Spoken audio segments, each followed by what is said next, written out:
அண்ணா சுவாமி அழைக்கின்றாரே, நம்ம அண்ணா சுவாமி அழைக்கின்றாரே.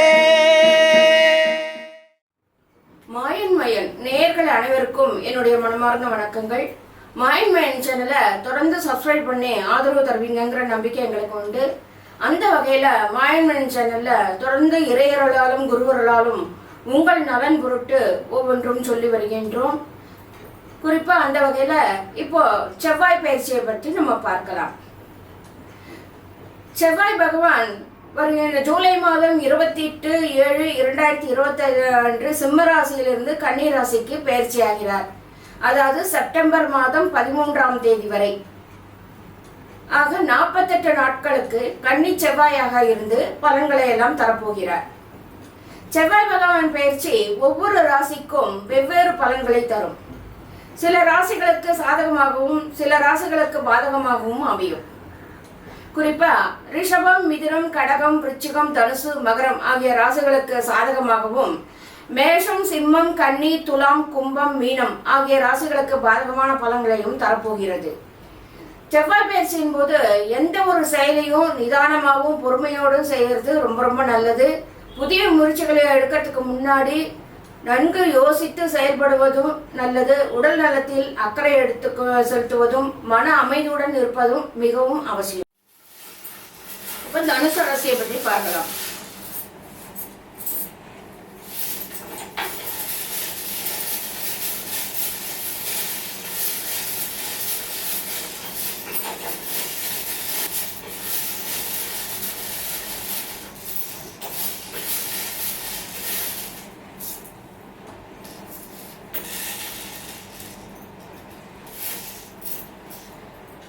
தனுசு ராசிக்காரர்களுக்கு செவ்வாய் 5 மற்றும் 12ஆம் வீட்டின் அதிபதியாகும்.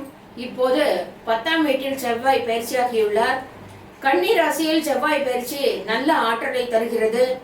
அந்த சக்தியை சரியாக பயன்படுத்தினால் நிலுவையில் உள்ள வேலைகள் நிறைவடையும். அது உங்களுக்கு நன்மை பயக்கும்.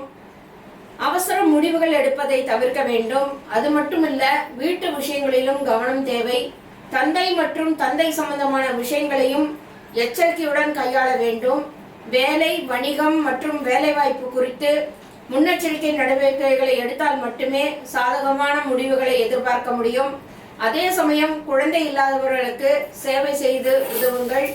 ராசியின் 8ஆம் வீட்டிற்கு செவ்வாய் சென்றுள்ளதால் வெளிநாடுகள் தொடர்பான விஷயங்கள்ல எச்சரிக்கையாக இருக்க வேண்டும். ஆரோக்கிய பிரச்சனைகளை அதிகமாக சந்திக்க நேரிடும். சண்டை சச்சரவுகள், விபத்துகள் அல்லது பிற பிரச்சனைகள் ஏற்படும். உடன் பிறப்புகள் மற்றும் நண்பர்களுடன் வீண் வாக்குவாதங்களில் ஈடுபடுவதை தவிர்க்க வேண்டும். செவ்வாய் ராசிக்கு 5ஆம் வீட்டில் சஞ்சரிக்கிறதுனால புத்திசாலித்தனம் அதிகரிக்கும். கல்வியில் முன்னேற்றம் காணப்படும்.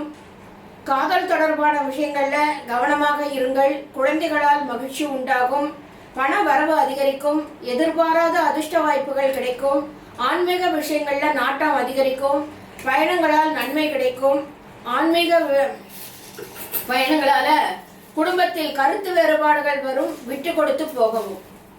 அதிபதியான குடும்பத்துல பல ஆபத்துகளும், அநீதியான பல கவலைகளும், நோய் நொடிகளும், அபாண்டமான குற்றச்சாட்டுகளும், காரியத்துல ஏமாற்றங்களும், வேலைக்கு ஒரு குணம், நாளுக்கு ஒரு நோய், காலத்திற்கேற்ற கோலம், கோளும் குண்டுமணித்தனமான குடும்ப கலகமும், கோபத்தினால குடும்பத்தையும் விட்டு பிரிந்து நிரபராதியாக தனித்தும் சில நாள் உங்கள் காலத்தை கழிக்கவும் நேர்ந்திருக்கவும், அதிலும் ஒருவர் உதவியை முன்னிட்டு மறுபடியும் உங்கள் கோபத்தை அகற்றி குடும்பத்தில் சேர்ந்து ஒருவாறு சமாளித்து தாழ்மையான முறையில உங்கள் குடும்பத்தை நடத்தி ஒருவரின் வசை பேச்சுக்கு இடந்தராமல் மனைவி மக்களுடன் வறுமையிலும் உங்கள் வாழ்க்கை மிக பெருமையாகவே நடந்து வருகின்றது.